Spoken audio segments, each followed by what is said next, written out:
Hello everybody, स्वागत है आप सभी का आपके अपने यूट्यूब चैनल पे। आज हम लोग डिस्कस करने वाले हैं क्लास 10th का जो हमारा सीरीज चल रहा था जियोग्राफी का, रिसोर्स एंड डेवलपमेंट। उसी के हम लोग कुछ पार्ट्स बच गए थे, कुछ पोर्शन बच गए थे, जैसे सॉयल और सॉयल के टाइप्स। उसको हम लोग यहाँ पे डिटेल में डिस्कस करने वाले हैं, ठीक है। तो आप लोग बने रहिए मेरे इस चैनल पर।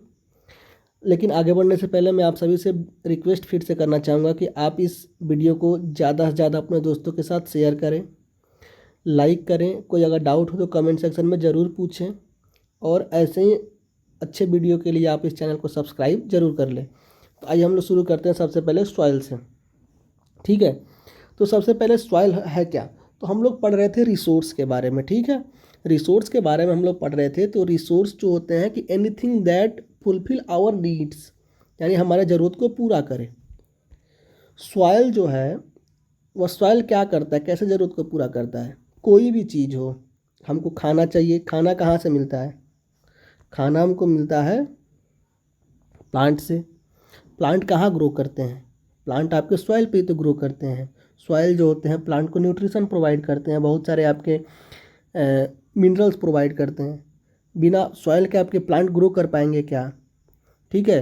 तो इसीलिए सॉइल जो है प्लांट के ग्रोथ के लिए सबसे इम्पॉर्टेंट है, और ह्यूमन बीइंग या फिर दूसरे जो ऑर्गेनिज्म है, लिविंग ऑर्गेनिज्म है, उनके ग्रोथ के लिए भी बहुत ही ज़्यादा इंपॉर्टेंट है। तो सॉइल जो है आपका most important natural renewable resource है, ठीक है। रिन्यूएबल का मतलब कि सॉइल आपका रिन्यू होते रहते हैं। Renewable resource, soil renewable resource की कैटेगरी में आएगा, ठीक है। नाउ आपके जो सॉइल होते हैं आखिर वो बनता कैसे है? तो सॉइल जो है बनने में आपके, यानी कुछ सेंटीमीटर सॉइल है आपके, वह बनने में आपके मिलियंस ऑफ ईयर का टाइम लेते हैं। यानी सॉइल जो है वह आपका एक सॉइल फॉर्मेशन एक स्लो प्रोसेस है, बहुत धीरे धीरे फॉर्म करता है, ठीक है। कुछ आपके फैक्टर्स होते हैं, यानी सॉइल जो है वह फॉर्म करेगा। सॉइल किसी जगह का किस प्रकार का होगा, कैसा होगा, वह आपके कुछ फैक्टर्स पे डिपेंड करते हैं। सबसे पहला जो फैक्टर है वह रिलीफ फीचर है। रिलीफ का मतलब क्या होता है? रिलीफ कहने का मतलब, जैसे मान लीजिए कोई यह जगह है, ठीक है। यहाँ पे एक पहाड़ है, ठीक है। पहाड़ पे अगर मान लीजिए कि यह पहाड़ है, यहाँ पे स्लोप है, यहाँ पे आपका ढलान है, यहाँ पे आपका प्लेन एरिया है। तो आप अपने तरीके से अपना मतलब थोड़ा सोचिए, बताइए तो कि आपका मतलब सॉइल जो होगा वहाँ पे कहाँ पे ज़्यादा टिक पाएगा। यहाँ पे अगर स्लोप है तो यहाँ का सॉइल तो आपका धीरे से नीचे नीचे, मतलब ऐसे बारिश वगैरह होगी ऊपर से या फिर हवा वगैरह चलेगी तो यहाँ का सॉइल तो आपका स्लोप से नीचे मतलब आ जाएगा, और यहाँ पे आपका सॉइल जो है वो आपका डिपॉजिट ज़्यादा होगा। तो यहाँ पे जो आपकी सॉइल है, यहाँ का क्या होगा, यहाँ की जो आपकी मोटाई है वह ज़्यादा होगी, यहाँ पे आपका जो सॉइल होगा वह थिन होगा। तो ऐसे ही आपका क्या होगा, रिलीफ फीचर भी क्या होता है आपका, सबसे पहले सॉइल का कैरेक्टर या फिर सॉइल का जो फॉर्मेशन है वह डिपेंड करता है। उसके बाद जो होते हैं पेरेंट रॉक, यानी सॉइल जो बना, सॉइल कैसे बनता है? तो सॉइल आपके जो भी आपके रॉक वगैरह हैं, जो भी आपकी वहाँ की जो चट्टान है, चट्टान के टूटने से, जब चट्टान टूटता है उस पर आपके विंड वगैरह, रेन वगैरह, यह सब चीज़ें जब फोर्स लगाती हैं तो उसमें वेदरिंग देखने को मिलता है। वेदरिंग का मतलब उसमें हमको मतलब नुकसान देखने को मिलता है। चट्टान जो हमारी होती है वह कमज़ोर पड़ती है, कमज़ोर होने के बाद टूटती है, टूटने के बाद उसका डिपोजिशन होता है। तो डिपोजिशन से क्या बनता है? सॉयल बनता है, ठीक है। तो आपका नीचे का जो जो आपका रॉक है, जो चट्टान है, जिस प्रकार का होगा वहाँ की सॉयल भी उसी प्रकार की होगी। उसके बाद जो आपका तीसरा है वह आपका क्लाइमेट। क्लाइमेट कहने का मतलब कि अभी हमने देखा कि सॉयल कैसे बनेगा, चट्टान के टूटने से बनेगा।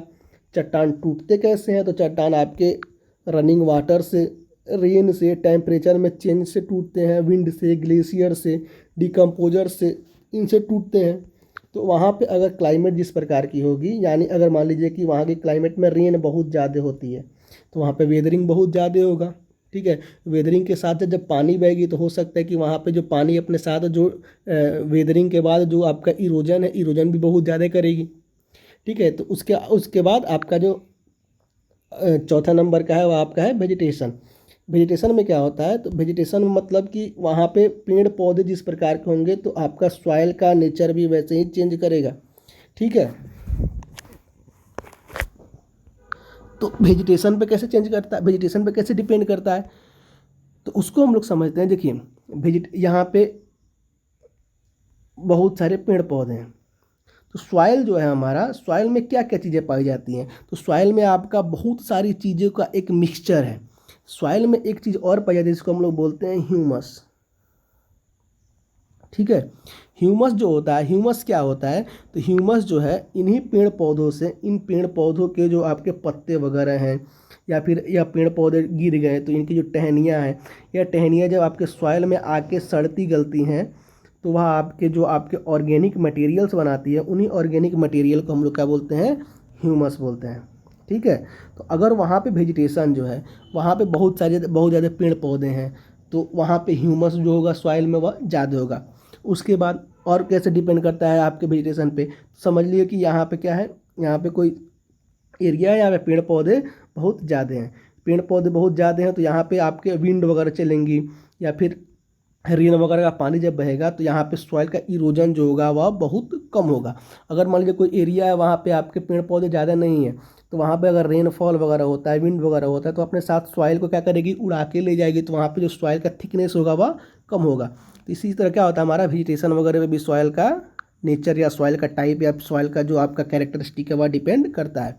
उसके अलावा टाइम पर भी डिपेंड करेगा। जैसे मान लीजिए कि हमने क्या बोला कि सॉइल जो है, सॉइल का फॉर्मेशन जो है वेदरिंग वगैरह से होता है, तो जितना ज़्यादा टाइम लगेगा उतना ही वेदरिंग होगा, उतना ही आपका रेनफॉल जो होगा उसको इरोजन करेगा।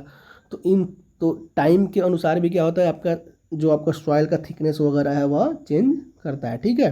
तो फॉर्मेशन ऑफ सॉइल हम लोग समझ गए। तो इसी प्रकार से हम लोग क्या देखेंगे कि देखेंगे हमको देखने को मिलता है कि सॉइल जो होते हैं इसके अलग अलग लेयर्स भी होते हैं। जो सबसे नीचे होगा वह हमारा जो होगा, जो हमारा रॉक है, जो वोल्केनो से रॉक बना, तो रॉक जो पेरेंट रॉक है वह सबसे नीचे हमको देखने को मिलता है, जो कि अनवेदर्ड कंडीशन में होता है। अनवेदर्ड का मतलब कि इसमें ज़्यादा नुकसान नहीं हुआ रहता है या फिर हुआ ही नहीं रहता है। तो उसके ऊपर जो आपका टूटा हुआ रॉक है वह उसके ऊपर डिपॉजिट हो जाएगा। उसके बाद आपके यह जो टूटे हुए रॉक में कुछ आपके दूसरे जगह के रॉक आके जो वेदर्ड मटेरियल हैं वह आके मिल गए, तो आपके उसके ऊपर वाले पार्ट में डिपॉजिट हो जाएंगे।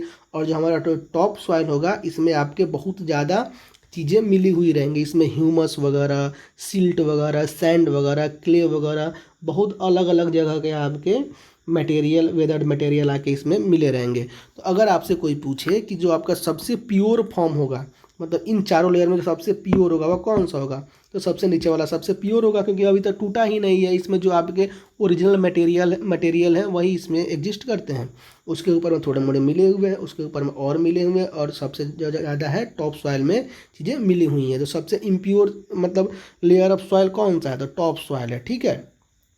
उसके बाद क्या होता है कि जो सॉइल की जो मतलब जो आपके फॉर्मेशन है, कलर है, थिकनेस है, टेक्सचर है, एज है, केमिकल है, उसका उसका जो फिजिकल प्रॉपर्टी है, इन बेसिस पे इंडिया के सॉइल को हम लोग बहुत सारे कैटेगरी में डिवाइड करते हैं।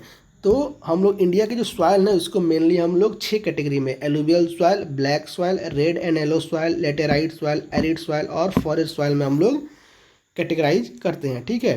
तो एक एक करके हम सारे सॉइल के बारे में पढ़ेंगे। यहाँ पे आपका इंडिया का मैप दिया हुआ है, इसको आप लोग चाहें तो स्क्रीनशॉट ले सकते हैं, लेकिन आपके एनसीईआरटी में भी यह मैप है, ठीक है, यानी कौन सा सॉइल कहाँ पाया जाता है। तो सबसे पहले हम लोग देखेंगे एलुवियल सॉइल के बारे में, ठीक है। सबसे पहला हमारा एलुवियल सॉइल है।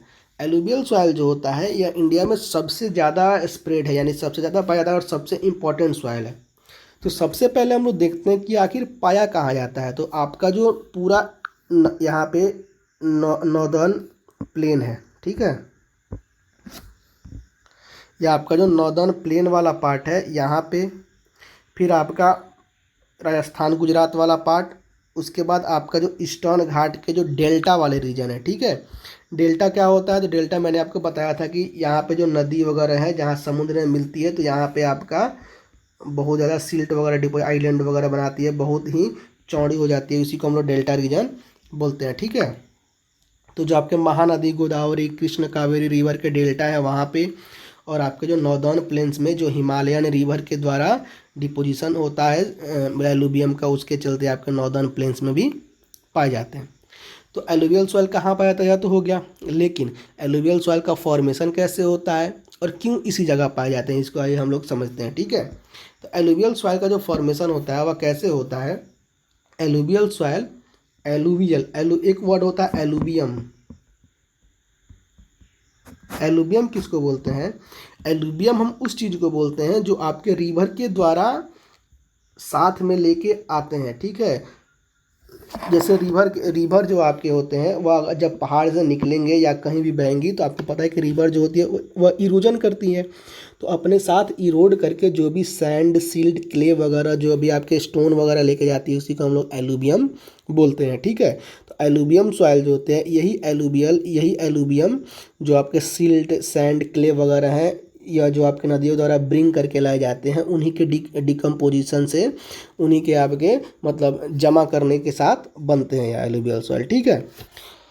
तो alluvial soil consist of various portion of sand, silt, clay as we move inland toward the river valley. Soil particle appear some that bigger in size and upper reaches of the soil river valley. Near the place of the break of the soil are porous. Such soil are common in pediment plain such as duars, chaos, Terai. क्या बोल रहा है यहाँ पे? देखिए यहाँ पे यह आपका हिमालय है, ठीक है। हिमालय से जब नदी निकली, इसको और मैं यहाँ पे थोड़ा बड़ा बनाता हूँ, यह हमारा हिमालय है, ठीक है। हिमालय से जब हमारी नदी निकली यहाँ से, तो मैंने आपको पढ़ाया था क्लास 9th में जो आपका ड्रेनेज चैप्टर है कि नदी जब आपकी निकलती है तो अपने साथ क्या लेके चलती है? तो अपने साथ जो भी आपके सिल्ट, क्ले वगैरह आपके जो जो पत्थर होंगे जो वहाँ पे नदी अपने साथ काट के लेके आई होगी उसको लेके चलेगी साथ में, जो इरोड करके लाई होगी। तो ऊपर जो होता है आपका क्या होता है? स्लोप ज़्यादा होता है। नदी जब ऊपर से चलेगी तो जैसे ही आपके यहाँ पे प्लेन एरिया में आएगी तो नदी अपने साथ जो भी आपकी लेके आएगी यहाँ पे डिपॉजिट करना स्टार्ट कर देगी, ठीक है। तो नदी अपने साथ जो भी सैंड, सिल्ट वगैरह लेके आई हैं वह यहाँ पे डिपॉजिट करना जब स्टार्ट करेगी तो आपको यह भी पता होगा कि जो आपके सैंड वगैरह, सिल्ट वगैरह जो भी स्टोन वगैरह होंगे वह आपके सेम साइज़ के नहीं होंगे, कुछ बड़े होंगे, कुछ छोटे होंगे। तो आप लोग बताइए कि जो आपके बड़े बड़े पत्थर होंगे या बड़े बड़े जो स्टोन होंगे वह ज़्यादा दूर तक नदी में बह के जा पाएंगे क्या? जी नहीं, ठीक है। क्या होंगे कि जो बड़े बड़े सैंड होंगे वह पहले ही डिपॉजिट हो जाएंगे यहाँ पे, जो बड़े बड़े साइज में होंगे वह पहले डिपॉजिट हो जाएंगे, और जो आपके छोटे छोटे साइज के होंगे वह कुछ दूर तक बह के जाएंगे, ठीक है। तो यहाँ पे अगर मान लेते हैं कि एक नदी यहाँ से स्टार्ट हुई और यहाँ तक बह के गई, वह यह आपका एंड पॉइंट है और यह आपका स्टार्टिंग पॉइंट है, ठीक है। तो नदी जो होती है स्टार्टिंग पॉइंट में आपका स्लोप से, ऊपर से स्लोप से बह के आती है, ठीक है। तो अपने साथ क्या होगी? कुछ चीज़ें लेके आएंगी। जैसे ही स्लोप से मान लेते हैं कि यहाँ से वह प्लेन एरिया में घुस गई, ठीक है। जैसे ही वह प्लेन एरिया में जाएगी तो प्लेन एरिया में क्या करेगी? डिपोजिशन स्टार्ट करेगी। डिपोजिशन स्टार्ट करेगी तो आपके जो बड़े बड़े आपके जो मतलब कंकड़ वगैरह होंगे वह पहले ही यहाँ पर डिपोजिट कर देगी। फिर और उससे जो छोटे होंगे और कुछ दूर तक जाएंगे, और छोटे होंगे और कुछ दूर तक जाएंगे, ठीक है। और जो सबसे छोटे होंगे वह सबसे दूर तक जाएंगे। तो एंड पॉइंट पे जो होगा वह आपके बहुत ही छोटे छोटे पार्टिकल्स यहाँ पे हमको देखने को मिलेंगे। यहाँ पे बड़े पत्थर हमको मिलेंगे ही नहीं, ठीक है। तो उसी के बेसिस पे हम लोग क्या करते हैं, जो नदी का यहाँ पे देखिए यह हिमालय है, हिमालय से जो नदी निकली उसके बाद यहाँ पे डिपॉजिट करना उसने स्टार्ट किया। तो हम इसको 4 पार्ट्स में बांटते हैं। कौन से? भाबर, तेराई, भांगर और खादर के नाम से जानते हैं, ठीक है। तो यहाँ पे जो नदी होगी यहाँ पे सबसे पहले जो अपना जो सबसे बड़े बड़े पत्थर होंगे वह भाभर में छोड़ देगी, ठीक है। उसके बाद तेराई में, फिर भांगर में, फिर खादर में, ठीक है। तो बड़े पत्थर, फिर उससे छोटे, फिर उससे छोटे, फिर यहाँ पे बहुत ही छोटे। समझ में आया?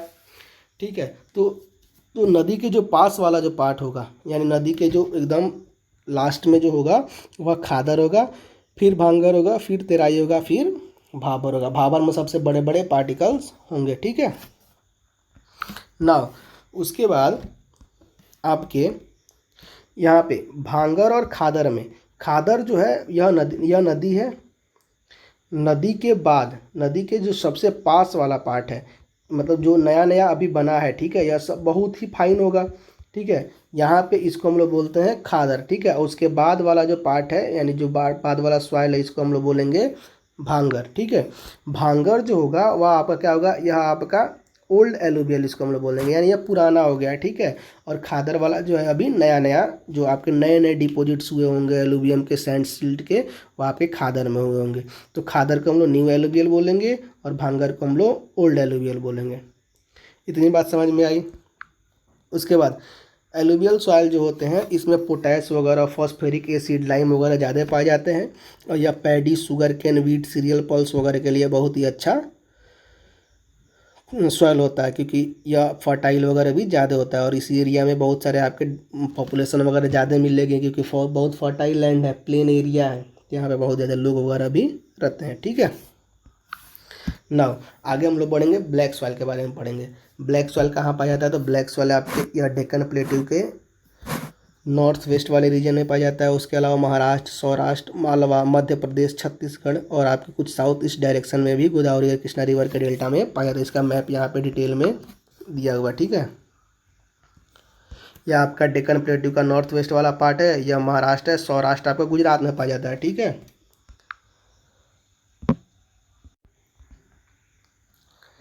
नाउ अब हम लोग देखते हैं कि ब्लैक सॉइल जो होता है वह बनता कैसे है। समझते हैं चीज़ों को, गौर से समझिएगा, ठीक है। ब्लैक सॉइल और रेड सॉइल और येलो सॉइल को मैं एक ही साथ कवर करने का कोशिश कर रहा हूँ, ठीक है। देखिए, हमने सॉइल के फॉर्मेशन में पढ़ा। सॉइल के फॉर्मेशन में सबसे पहले क्या है, नीचे आपके रॉक एक चाहिए, ठीक है। लेकिन यह रॉक जो होता है वह बनता कैसे है? तो रॉक 3 प्रकार के होते हैं, इग्नियस रॉक, मेटामॉर्फिक रॉक और आपका इग्नियस रॉक, सेडिमेंट्री रॉक का मेटामॉर्फिक रॉक, ठीक है। तो इग्नियस रॉक से ही सेडिमेंट्री रॉक बनता है और सेडिमेंट्री रॉक से ही आपका मेटामॉर्फिक रॉक बनता है। जैसे जैसे टाइम बीतता है तो इग्नियस रॉक की सेडिमेंट्री रॉक और सेडिमेंट्री रॉक की मेटामॉर्फिक रॉक बन जाता है। लेकिन जो आपके इग्नियस रॉक होते हैं यह अलग अलग क्वालिटी के, अलग अलग टाइप के भी होते हैं। इग्नियस रॉक कैसे बनता है? तो आपने पढ़ा होगा छोटे क्लासेज में कि इग्नियस रॉक जो होता है वोल्केनिक इरप्शन से बनता है। जैसे यह वोल्केनो निकला और वोल्केनो में से क्या निकलता है, जो लावा हमारा निकला, यह लावा जब कूल डाउन हो गया तो कूल डाउन से क्या बना, हमारा इग्नियस रॉक बना। तो देखिए, यह जब लावा निकलता है, यह हमारा लावा निकला और यह क्या हुआ, यह अचानक से ठंडा हो गया। मतलब एक ही बार लावा ऐसे निकला तुरंत और तुरंत पूरा का पूरा लावा क्या हो गया, ठंडा हो गया। तो यह जो मान लीजिए यह जो हमारा रॉक बना, यह रॉक क्या होगा, इस रॉक के जो सारे पार्टिकल्स होंगे वह सेम होंगे, एक जैसे होंगे। समझिएगा बात को, ठीक है। और क्या हुआ, एक सिचुएशन तो यह होगा कि हमारा लावा निकला, तुरंत एक साथ सारा का सारा हमारा रॉक ठंडा हो गया, मतलब सारा का सारा लावा हमारा ठंडा हो गया, हमारा इग्नियस रॉक बना दिया। दूसरे सिचुएशन हम लोग क्या देखेंगे कि ऐसे मान लीजिए यहाँ से लावा निकला, ठीक है, यह लावा निकला, लावा निकलने के बाद यह ठंडा हुआ, तो यह धीरे धीरे ठंडा हो रहा है। फिर उसके बाद लावा निकला तो यह उसके ऊपर डिपॉजिट होगा। तो जब यह नीचे वाला क्या हुआ, नीचे वाला अभी ठंडा हुआ और उसके ऊपर वाला भी गर्म ही है, या उसके ऊपर वाला भी गर्म ही है। तो क्या होगा कि यहाँ पे हमको जो आपका मान लीजिए कि यह अभी ठंडा हुआ नीचे वाला और ऊपर वाला गर्म है, फिर उसके बाद दूसरा लेयर निकला आपका, एक और लेयर निकला या उसके ऊपर आ गया। तो यहाँ पे हमको क्या देखने को मिला, यह जो हमारा रॉक बनेगा, इस रॉक दूसरे वाले सिचुएशन में हमने 3 लेयर देखा, हमने 3 लेयर देखा, 1 लेयर, 2 लेयर, 3 लेयर। नीचे वाला ठंडा हुआ तब तक उसके ऊपर एक और आ गया, फिर यह ठंडा हुआ इसके ऊपर एक और आ गया। तो यह हमारा जो रॉक बनेगा, इस रॉक में क्या देखने को मिलेगा, इस रॉक में हमको सिमिलरिटी, यानी पूरे में हमको सिमिलर देखने को नहीं मिलेगा। यहाँ पे आपके बहुत सारे लेयर बन जाएंगे, क्रिस्टल्स बन जाएंगे, इसको हम लोग क्रिस्टेलाइन रॉक बोलते हैं, ठीक है। तो आपका क्या है कि इग्नियस, यहाँ पे एक चीज़ हमने समझा कि इग्नियस रॉक निकला, इग्नियस रॉक बना, कैसे बना, लावा निकला और लावा निकलने के बाद एक ही साथ, मतलब लावा जो निकला वह एक सिचुएशन में क्या हुआ कि एक ही साथ पूरा का पूरा लावा क्या हो गया, ठंडा हो गया। और एक सिचुएशन में हमने देखा कि लेयर बाय लेयर क्या हो रहा है, ठंडा हो रहा है। तो एक साथ जो पूरा ठंडा हो गया इसको हम लोग बोलते हैं बासाल्ट रॉक, इसको हम लोग बोलते हैं बासाल्ट रॉक। और जो लेयर बाय लेयर ठंडा होता है इसको हम लोग बोलते हैं क्रिस्टेलाइन रॉक, ठीक है। यह 2 चीज़ें समझिएगा आप लोग, ठीक है।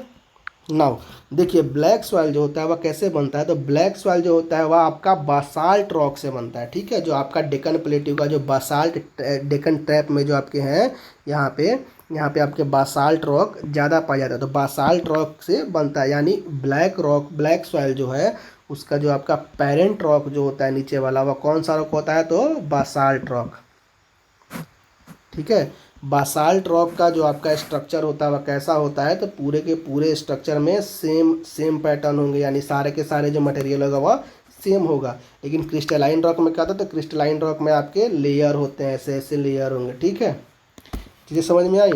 अब देखिए, यह जो आपका बासाल्ट रॉक है, बासाल्ट रॉक में सेम होंगे, तो इसमें क्रिस्टल्स नहीं है, कुछ लेयर नहीं है, तो इसके जो भी पार्टिकल अगर पेरेंट रॉक के जो टूटेंगे, जो टूटने के बाद क्या होंगे कि वह सब के सब एक जैसे होंगे, सब के सब एक जैसे ऐसे बनेंगे, ऐसे ऊपर एक जैसे बनेंगे, ऐसे ऊपर एक जैसे बनेंगे। तो यह जो आपके पार्टिकल होंगे बहुत छोटे छोटे होंगे, ठीक है, बहुत छोटे छोटे पार्टिकल में टूटेंगे, ठीक है। जब टूटेंगे या जब छोटे छोटे पार्टिकल में टूटेंगे तो यह आपके जो सॉइल होगा वह बहुत ही फाइन होगा, बहुत ही मतलब छोटा छोटा होगा, ठीक है। और छोटा छोटा होगा तो साथ ही साथ इसमें क्या होगा, इसमें आपका जो आपका मटेरियल होगा वह क्लेई मटेरियल होगा, यानी एकदम चिपचिपा, एकदम छोटा छोटा टाइप का होगा। और साथ ही साथ क्या होगा, आपका इसमें मॉइस्चर को होल्ड करने की कैपेसिटी बहुत बढ़ जाएगी। चीज़ें समझ में आ रही हैं, आई थिंक चीज़ें समझ में आ रही होंगी आपको। तो अगर नहीं भी आ रही हैं, मतलब कि इसका फॉर्मेशन कैसे, तो आप लोग बस इतना याद रखिएगा कि ब्लैक सॉइल जो होता है वह आपका बासाल्ट रॉक से बना है। बासाल्ट रॉक जो होता है वह बहुत ही फाइन पार्टिकल होते हैं, यानी बहुत छोटे छोटे पार्टिकल होते हैं, क्ले मटेरियल से मिलके बना होता है। और इसमें जो मॉइस्चर होल्ड करने की कैपेसिटी है यह बहुत ज़्यादा होती है। यानी यह मॉइस्चर होल्ड करने की कैपेसिटी का मतलब कि यह जो आपके वाटर कंटेंट है इसको बहुत ही ज़्यादा यह कैप्चर करता है, होल्ड करके रखता है, ठीक है। और इसमें आपके calcium carbonate, magnesium, potash, lime वगैरह ज़्यादा होते हैं। और इस सॉइल को हम लोग सेल्फ प्लगिंग सॉइल भी बोलते हैं। क्या होता है कि जैसे जो आपका ब्लैक सॉइल है इसमें जब बारिश वगैरह होगी तो क्या करेगा, इसमें आपके यह मॉइस्चर को होल्ड कर लेगा, ठीक है, यानी पानी को बहुत ज़्यादा होल्ड करके रखेगा। लेकिन जैसे ही आपका सूखा पड़ेगा इसमें आपके क्रैक्स वगैरह बहुत ज़्यादा डेवलप हो जाते हैं। तो क्रैक्स वगैरह डेवलप हो जाते हैं तो सॉइल अपने आप एकदम मतलब फट जाता है सॉइल, ठीक है। और फटने के बाद इसमें जो आपके जो नीचे से मॉइस्चर वगैरह हैं वह आपके एकदम रिलीज हो जाते हैं, ठीक है। और उसके बाद इस सॉइल में आपके जो है, यह सॉइल जो है कॉटन के प्रोडक्शन के लिए सबसे ज़्यादा अच्छा होता है, ठीक है। इसमें कॉटन बहुत बढ़िया से ग्रो करता है। और उसके अलावा बहुत सारे कुछ आपके ऑयल सीड वगैरह जैसे सनफ्लावर वगैरह भी इसमें बहुत ज़्यादा अच्छे से ग्रो करते हैं, ठीक है। ना आगे हम लोग बढ़ेंगे रेड और येलो सॉइल के बारे में। मैंने अभी आपको बताया जो इग्नियस रॉक होते हैं या दो प्रकार के होते हैं, एक आपके बासाल्ट रॉक और या आपके क्रिस्टलाइन रॉक। तो बासाल्ट रॉक से कौन बनता है, तो ब्लैक सॉइल। तो वैसे ही क्रिस्टलाइन रॉक से कौन बनता है, तो येलो और रेड सॉइल बनते हैं, ठीक है। येलो और रेड सॉइल जो होते हैं क्रिस्टलाइन इग्नियस रॉक से बनते हैं। और किस एरिया में पाया जाता है, आपके जो लो रेनफॉल वाले एरिया, जो ईस्टर्न साइड के और साउदर्न पार्ट के जो डेक्कन प्लेट्यू के यहाँ पे आपके पाए जाते हैं, ठीक है। उड़ीसा, छत्तीसगढ़, कुछ आपके गंगा प्लेन के साउदर्न वाले पार्ट में यानी एलुवियल सॉइल यहाँ पाया जाता है। इसके नीचे आपके यहाँ रेड सॉइल और येलो सॉइल पाए जाते हैं। और वेस्टर्न घाट के आपके जो पिडमंट कहते हैं जो नीचे वाला पार्ट है वहाँ पे यह पाया जाता है।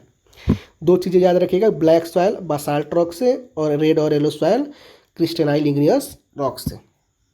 रेड सॉइल और जो येलो सॉइल होता है या रेडिश कलर होता है क्योंकि यहाँ पे जो आपके होते हैं इसमें आयरन का डिफ्यूजन बहुत ज़्यादा, इसमें आयरन की क्वांटिटी, आयरन ऑक्साइड की क्वांटिटी बहुत ज़्यादा देखने को मिलती है। और इसमें जो क्रिस्टलाइन रॉक है या बाद में चल के जो मेटामॉर्फिक रॉक बनता है तो उसमें आयरन की क्वांटिटी हमको ज़्यादा देखने को मिलती है। और बोल रहा है कि जो हाइड्रेटेड फॉर्म यानी इसमें हाइड्रेटेड फॉर्म में जब होता है, फॉर्म जब बनता है तो यह येलोइश कलर का हमको देखने को मिलता है, ठीक है। तो कोई पूछे कि आपको रेड सॉइल का कलर रेड क्यों होता है तो इसमें बोल देंगे कि आयरन के कंटेंट हमको ज़्यादा देखने को मिलता है। ना हम लोग पढ़ेंगे अब लेटेराइट सॉइल के बारे में। लेटेराइट सॉइल बोल रहा है कि लेटेराइट सॉइल जो है वर्ड लेटर से मिलकर बना, जिसका मतलब क्या होता है, ब्रिक। ब्रिक का मतलब ईंट है, ठीक है। कहाँ पाया जाता है, तो ये आपका जो आपके साउदर्न स्टेट है, ठीक है। मैप में हम लोग देखेंगे साउदर्न स्टेट है, ठीक है। उसके बाद आपका वेस्टर्न घाट है जो महाराष्ट्र का, वहाँ पे पाया जाता है। उड़ीसा में कुछ पार्ट में पाया जाता है, कुछ पार्ट वेस्ट बंगाल और नॉर्थ ईस्ट रीजन में पाया जाता है। ठीक है। लेटेराइट सॉइल जो होता है या आपके ट्रॉपिकल और सब ट्रॉपिकल क्लाइमेट में जहाँ पे आपके बारिश वगैरह और ड्राई सीजन हमेशा होते रहते हैं वहाँ पे पाया जाता है। ठीक है। क्या होता है यहाँ पे आपका जो लेटेराइट सॉइल होगा, यहाँ पे जैसे ड्राई सीजन में ड्राई हो जाएगा। ठीक है। फिर जब बारिश होगी तो बारिश के चलते क्या होगा कि यहाँ पे जो भी न्यूट्रिएंट्स वगैरह इस सॉइल के हैं यह आपस में पानी के साथ मिल के बह के चले जाएंगे। ठीक है। तो यहाँ पे क्या होता है, यहाँ पे इंटेंस लीचिंग का मतलब वही कि धुल जाना। ठीक है। धुल के आपस में सॉइल चला जाता है, मतलब जो सॉइल का न्यूट्रिएंट्स है वह बह के पानी के साथ चला जाता है। और यह सॉइल जो होता है वह एसिडिक होता है नेचर में, इसका पीएच जो होता है वह 6 से कम होता है। ठीक है। उसके बाद बोल रहा है कि यहाँ आपके डेफिशिएंट इन प्लांट न्यूट्रिएंट्स, यहाँ पे प्लांट न्यूट्रिएंट उतने नहीं मिलते हैं, यानी जो सॉइल में न्यूट्रिएंट्स होते हैं जो प्लांट के लिए नेसेसरी होते हैं वो इसमें ज़्यादा नहीं पाए जाते। क्यों? क्योंकि यहाँ पे बारिश के साथ वह धुल के चले गए हैं। ठीक है। और सॉइल जो होता है डेसिडुअस और एवरग्रीन फॉरेस्ट को, जहाँ पे ह्यूमस रिच होता है, लेकिन यहाँ पे स्पार्स वेजिटेशन हमको सेमी एरिड इन्वायरमेंट देखने को मिलता है, उतने ज़्यादा पेड़ पौधे होते नहीं हैं यहाँ पे। ठीक है। यहाँ पे एग्रीकल्चर वगैरह तो पॉसिबल ही नहीं है, तो भी कुछ फॉरेस्ट वगैरह यहाँ पे हमको डेसिडुअस और एवरग्रीन देखने को मिलते हैं। यहाँ आपका कर्नाटक, केरल, तमिलनाडु में पाया जाता है। ठीक है। और यहाँ पे कॉफ़ी वगैरह उगाने के लिए, टी वगैरह उगाने के लिए अच्छा सॉइल माना जाता है। नाउ आगे हम लोग बढ़ते हैं एरिड सॉइल। एरिड सॉइल का मतलब क्या होता है? एरिड का मतलब वह सॉइल जो डिजर्ट वगैरह में पाया जाता है, यानी यह सॉइल आपका मतलब न्यूट्रिएंट्स की कमी यहाँ पे ज़्यादा देखने को मिलती है, सेलाइन नेचर का होता है। ठीक है। यह जो होता है सेलाइन नेचर का होगा और यहाँ पे सॉल्ट का कंटेंट ज़्यादा हमको देखने को मिलता है। ऐसा क्यों होता है? क्योंकि देखिए यह सॉइल वहाँ पाया जाएगा जहाँ पे आपका टेम्परेचर बहुत ज़्यादा होता है। ठीक है। तो टेम्परेचर जब बहुत ज़्यादा होगा तो यहाँ पे सॉइल में जो होगा वह आपका जो ह्यूमस वगैरह होगा, जो आपका मॉइस्चर वगैरह होगा, वह सब तो इवोपरेट कर जाएगा। ठीक है। इवोपरेट करने के बाद आपके सॉइल में उतने न्यूट्रिएंट्स बचेंगे नहीं। ठीक है। सॉइल में उतने न्यूट्रिएंट्स बचेंगे नहीं और यहाँ पे कैल्शियम का कंटेंट बढ़ते जाएगा। यहाँ पे जो नीचे कंकड़ वगैरह है इसका जो साइज है वह बढ़ते जाएगा और जो आपके नीचे वाले पार्ट होंगे वह पानी को नीचे जाने से रोकेंगे। ठीक है। नीचे जाने से जब रोकेंगे, यानी देखिए पहली बात तो यहाँ पे बारिश होती नहीं है, बारिश वगैरह उतना होगा नहीं, टेम्परेचर बहुत ज़्यादा होगा, तो एक तो पानी कम और ऊपर जब टेम्परेचर ज़्यादा होगा तो इसके जो भी मॉइस्चर वगैरह हैं ऊपर जब उड़ जाएंगे तो यह सॉइल जो होगा वह मोटा होता जाएगा, कंकड़ के फॉर्म में फॉर्म करेगा। तो जब कंकड़ के फॉर्म में फॉर्म करेगा तो जो भी थोड़ा मोड़ा ये बारिश होगा वह नीचे नहीं, यानी ग्राउंड वाटर में, ग्राउंड के अंदर नहीं जा पाएगा और साथ ही साथ टेम्परेचर ज़्यादा है तो वह इवोपरेट भी जल्दी कर जाएगा। यहाँ पे उतने पेड़ पौधे नहीं होते हैं। ठीक है। एरिड सॉइल में कहाँ पाया जाता है? तो ये आपका जो राजस्थान का वेस्टर्न वाला पार्ट है, इधर जो थार डेजर्ट वाला पार्ट है, इसी एरिया में यह पाया जाता है। ठीक है। उसके बाद हम लोग पढ़ेंगे फॉरेस्ट सॉइल के बारे में। फॉरेस्ट सॉइल जो होता है बेसिकली आपका हिली और माउंटेनियस एरिया में पाया जाता है जहाँ पे आपका सफिशियंट रेन फॉरेस्ट अवेलेबल होते हैं। ठीक है। फॉरेस्ट सॉइल का नाम फॉरेस्ट सॉइल क्यों पड़ा? क्योंकि यहाँ पे फॉरेस्ट है। ठीक है। फॉरेस्ट है और यहाँ पे क्या होता है, यहाँ पे आपके जो पेड़ पौधे ज़्यादा हैं तो आपको ऑब्वियस सी बात है कि पेड़ पौधे के रिमेन ज़्यादा नीचे करेंगे तो इसमें ह्यूमस का जो कंटेंट है वह ज़्यादा रहेगा। उसके बाद बोल रहा है कि the soil texture varies according to mountainous environment where they are formed, they are loamy and silty in the valley side and coarse grain in the upper slope. बोल रहा है कि जो आपके नीचे वाले पार्ट होंगे इसमें या लोमी और सिल्टी होगा। लोमी और सिल्टी, देखिए लोमी, सिल्टी, क्ले, यह सब क्या होते हैं एक बार मैं बता देता हूँ। यहाँ पे एक होता है सैंड, फिर होगा सिल्ट, फिर होगा क्ले। ठीक है। सैंड जो होता है या बड़ा होता है, उससे छोटा सिल्ट होगा और उससे छोटा होगा जो वह मतलब जो सॉइल के पार्टिकल होंगे वह सैंड में बड़े बड़े होंगे, उससे छोटे होंगे सिल्ट में होंगे और उससे छोटे होंगे क्ले में होंगे। ठीक है। तो बोल रहा है कि यहाँ पे जो माउंटेनियस एरिया है, यहाँ पे जो वैली वगैरह है, नीचे वाला पार्ट, यहाँ पे जो सॉइल होगा वह आपका लोमी और सिल्टी होगा, यानी यहाँ पे छोटे छोटे होंगे और ऊपर जो होंगे बड़े बड़े होंगे। ठीक है। तो ऑब्वियस ही बात है कि ऊपर जो होंगे वह बड़े बड़े रुक जाएंगे और नीचे वाले जो आएंगे वह आपके छोटे, ऊपर से जो छोटे छोटे पार्टिकल मतलब लुढ़क के नीचे आके यहाँ पे डिपॉजिट होंगे। उसके बाद बोला था snow covered area Himalaya the soil experience denudation in the are acidic and the lower humus content. जो आपका बोल रहा है कि जो हिमालय वाले पार्ट है यहाँ पे जो स्नो वगैरह से कवर है, या सॉइल जो होगा वह एसिडिक होगा नेचर में, और इसमें ह्यूमस का कंटेंट ज़्यादा कम होगा। क्यों ह्यूमस का कंटेंट कम होगा? क्योंकि यहाँ पे जो उतने पेड़ पौधे हैं नहीं, तो यह सड़ेंगे गलेंगे नहीं, सॉइल में मिक्स नहीं हो पाएंगे। ठीक है,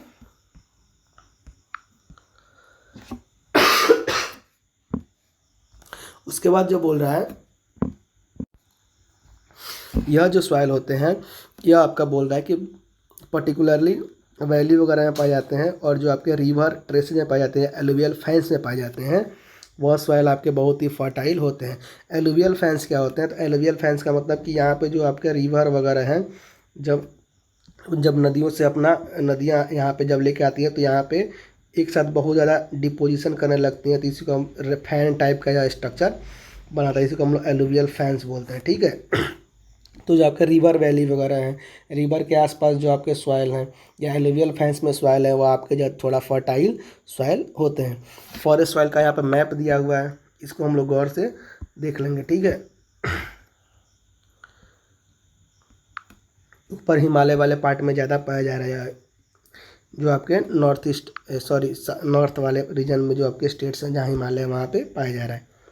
अब देखिए सॉइल इरोजन जो होता है, सॉइल इरोजन के क्या क्या कारण है? तो सॉइल इरोजन के हम लोग पढ़ लेंगे। सॉइल इरोजन पहले से पढ़ते रहे, deforestation, over grazing, construction, mining, कुछ natural forces, wind, glacier, water वगैरह, इनके चलते क्या होता है, सॉइल हमारा इरोड करता है। ठीक है, डिफॉरेस्टेशन, ओवर ग्रेजिंग से क्या होता है? डिफॉरेस्टेशन जो होता है, जैसे आपको पता होगा कि जो पेड़ पौधे होते हैं वह सॉइल को अपने रूट्स के थ्रू होल्ड करके रखते हैं। तो डिफॉरेस्टेशन करेंगे तो वह क्या करेंगे, पेड़ पौधों को काटेंगे, तो वह जो सॉइल को होल्ड नहीं करेंगे, तो हमारा सॉइल ज़्यादा इरोड करेगा। ठीक है, नाउ हम लोग देखेंगे कि सॉइल इरोजन होता है। सॉइल इरोजन के चलते आपके बहुत जगह पे ऐसे नाले टाइप के बन जाते हैं, जिसको हम लोग गलीज वगैरह भी बोलते हैं। जो सॉइल होते हैं उनके चलते जो डीप चैनल्स बनते हैं, जिसको हम लोग गली बोलते हैं। ठीक है, और ऐसे जो गली बनते हैं, तो जो आपको वहाँ का जो सॉइल होता है, वहाँ पे कोई कल्टीवेशन वगैरह नहीं होती है, इसीलिए इसको हम लोग बैड लैंड्स बोल देते हैं।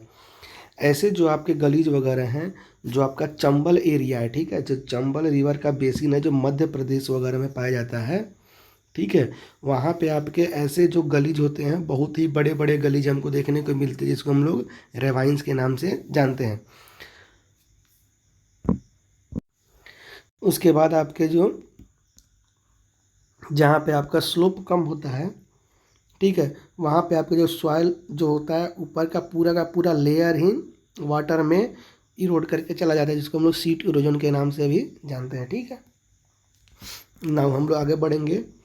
सॉइल इरोजन जो होता है कभी कभी विंड के चलते भी होता है। विंड भी होता है तो क्या करता है, सॉइल के जो अपर लेयर होते हैं उनमें चला जाता है और आपके सॉइल इरोजन को वह कराता है। ठीक है, कभी कभी आपके जो डिफेक्टिव मेथड ऑफ फार्मिंग होते हैं, यानी अलग गलत तरीके से आपका प्लगिंग करना, ठीक है, अप एंड डाउन स्लोप और चैनल को क्विक, जो आपके अप एंड डाउन जो आपके चैनल्स वगैरह होते हैं, पानी का बहाव होता है कभी ऊपर कभी नीचे, उसके चलते भी आपके क्या होते हैं, सॉइल इरोजन हमको देखने को मिलते हैं। तो सॉइल को हम कंजर्व कैसे कर सकते हैं? तो सॉइल के कंजर्व के बहुत सारे तरीके हैं, जैसे एफॉरेस्टेशन वगैरह करेंगे, यह सब तो आप लोग पढ़े ही होंगे, लेकिन उसके अलावा यहाँ पे हम लोग काउंटर प्लगिंग करेंगे। काउंटर प्लगिंग का मतलब क्या होता है कि यहाँ पे हम लोग स्टेप्स बना के हम लोग खेतों की जुताई करेंगे। उसके अलावा यहाँ पे टेरेस फार्मिंग, ठीक है, उसके अलावा आपके स्ट्रिप क्रॉपिंग का मतलब होता है कि यहाँ पे अलग अलग स्ट्रिप वगैरह बना के हम लोग क्रॉप को लगाएंगे। ठीक है, और यहाँ पे हम लोग शेल्टर बेल्ट वगैरह भी लगाएंगे। शेल्टर बेल्ट का मतलब कि यहाँ पे जो हमारे खेत वगैरह होंगे उसके किनारे किनारे हम लोग पेड़ पौधे लगाएंगे, जो हमारे विंड को स्लो करेंगे और सॉइल इरोजन को कम करेंगे। क्योंकि पेड़ रहेगा तो विंड जो आपका है वह स्लो बहेगा और सॉइल इरोजन हमारा कम होगा। ठीक है, इसी के साथ हमारा यह चैप्टर समाप्त होता है।